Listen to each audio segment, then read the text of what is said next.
And welcome back to Megaman Legacy Collection Part 4 this time, and it's time to go and play the Megaman 4. And unlike its predecessor Megaman 3, there is actually a starting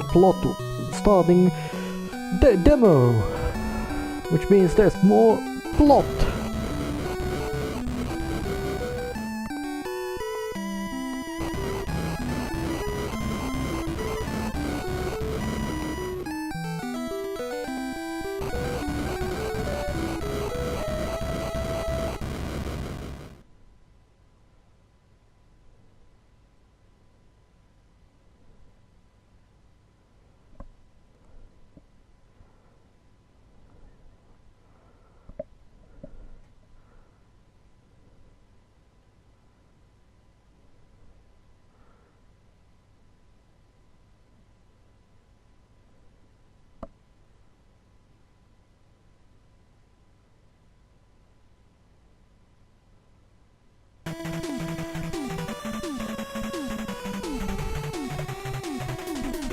Yeah, I know that. And actually the reason why Mega Man is so powerful, capable, is in that it's the adaptability. Ability to adapt and copy the abilities from his enemies. Which in a sense, oh yeah, and now he's got the better weapon, the chargeable Mega Buster.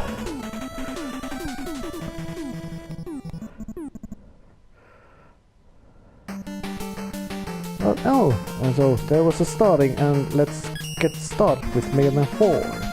And once again, there's 8 robot masters, and this time from this nefariously evil Dr. Cossack. But let us start with Time Man.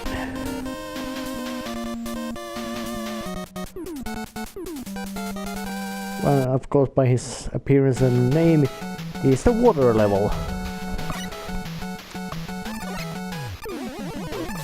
And this is the new Mega Buster.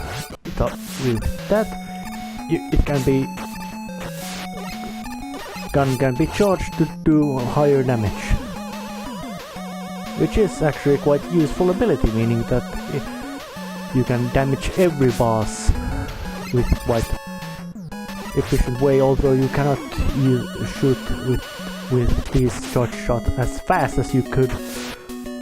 Mostly those weapons which are one of the boss's weakness, but against these kind of threats, they are like the whale thing. Charged shots are very useful, and of course the Mets make their reappearance, and this time they're wearing some sort of diving helmets. Oh, and we have Eddie. Eddie shows up in a variety of levels, and he delivers some nice stuff. It's completely random, but that time it was useful stuff, but sometimes it ain't useful. And that little bit was nothing. And now there's a new gimmick. Rising and falling water levels, which make these water physics jumps a bit trickier, as if when you try to cross a pit and if water level is too low, you won't get enough height, and you just crash into the spikes and die. And one more spy. Where's a whale?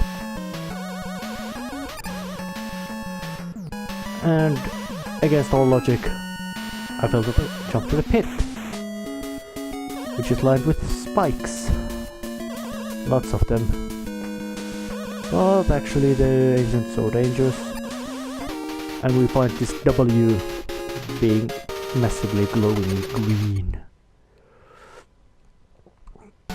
Oh, that W is actually a new utility item, which there's 2 of them, and they're hidden in Robot Master levels, and they give you one additional trick you can use in addition to the basic rush abilities you have, and of course the chargeable weapon and slide ability. Meaning with them and the rush, you have a lot of ways to maneuver and battle in this game. But then again, of course, none of them are effective against the deadly spikes. Oh yeah, if you're way too high when you try to jump from that screen to this, you'll die. Those bombs explode, but they don't kill you right away. And already we have defeated the first level. This is the first level we chose. And now we fight underwater against Dive Man. And he does two things. He shoots these missiles at you over the torpedoes, and they are homing, which means they will hit you. But luckily you can shoot them out and he will dive at you himself, and he does a load of collision damage when he attacks you. So this is the best method I've used. And naturally, weapon he's weak against is very clumsy to use against him, meaning that yeah, you don't want to use that weapon against him. But the victory fanfare is exactly same as it was in Megaman 2.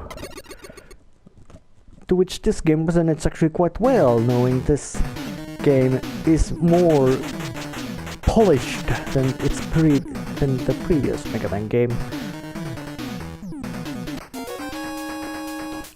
But then again, that was the first level, and it's time to go and fight the next level.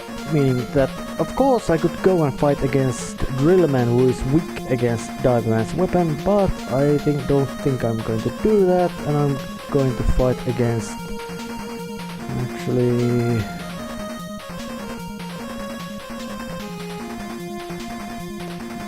I'm going to fight against Toadman. Actually, he looks quite frog-like, which means he's ugly. But his level looks magnificent. There's lots of mobile elements. There's moving animated backgrounds, and there's rain, which not only looks nice, but also has that effect, meaning it pushes you backwards, making all very easy-looking jumps actually quite tricky. As you can move around normally, but this jump, which normally would be nothing significant, is now actually quite a bit of a tough one. And that one is actually so tough that I'm not gonna risk it falling into the pit and dying, and I'll just use my rush coil to bounce myself up above. And the rain effect is even so nice that it actually applies also to platforms. Platforms have a splashing pattern on them. Meaning they actually really managed to outdo themselves. Or at least outdo their previous work in this one. And spilling water and mutated rats as well. Looking nice, very nice, has sort of silvery feeling. And even the waterfall has effect in that your jumps are not as high as they could be when you are at the waterfall. Real well polished and thought out, very simple ideas, but they're implemented so well that even if this short playing has proven to be superior to its predecessor.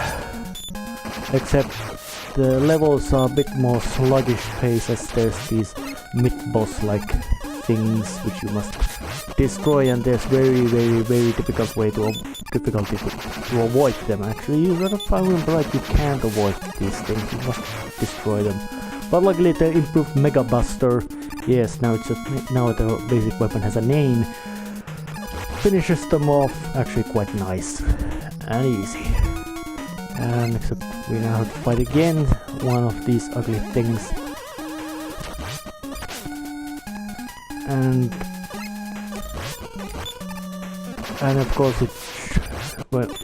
only its eyes are vulnerable to your attacks. But it's going down, and luckily to me, that is, as it's lucky to me, that means also lucky to you, the actual level of this boss of this level, the Toadman himself, or better say just the Toadman, is a joke. Clearly and bluntly stating, he's a joke of this game, and he's nothing to be worried about. Actually, these spikes are much more menacing than he is. And these things which hop around from water are much more menacing than he is. But let's get going. Fight against this ugly thing.